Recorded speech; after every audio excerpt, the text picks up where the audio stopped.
Ikinalugod ni House Deputy Majority Leader Paulo Ortega V ang kauna-unahang pagbisita ni U.S. Defense Secretary Pete Hegseth sa Pilipinas na lalo umanong magpapatibay sa kooperasyon ng dalawang bansa. Sa gitna ito ng mga kinahaharap na hamon sa seguridad sa rehiyon. Sinabi ni Ortega na napakahalaga na pagbisita ni Hegseth lalo na sa panahon na mataas ang tensyon sa Indo-Pacific region kasama ang South China Sea. Gayon din ang malapit na kolaborasyon sa pagtugon sa mga umuusbong na banta sa seguridad at pagprotekta sa soberanya.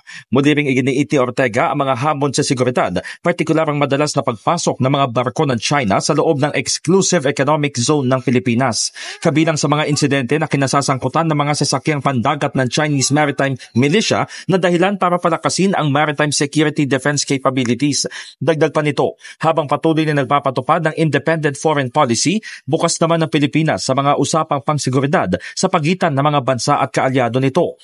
Ito nagmumula umano sa paniniwalang kailangang magdulungan ang mga bansa upang siguruhing magiging ligtas at napoprotektahan ang soberanya ng bawat nasyon.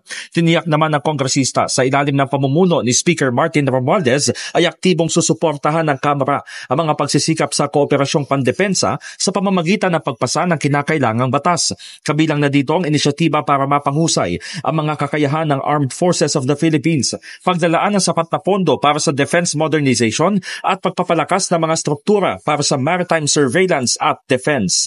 In the heart of changing lives, ako si Brigada Haji Caaminio ng 105.1 Brigada News FM Manila, The Music and News Authority.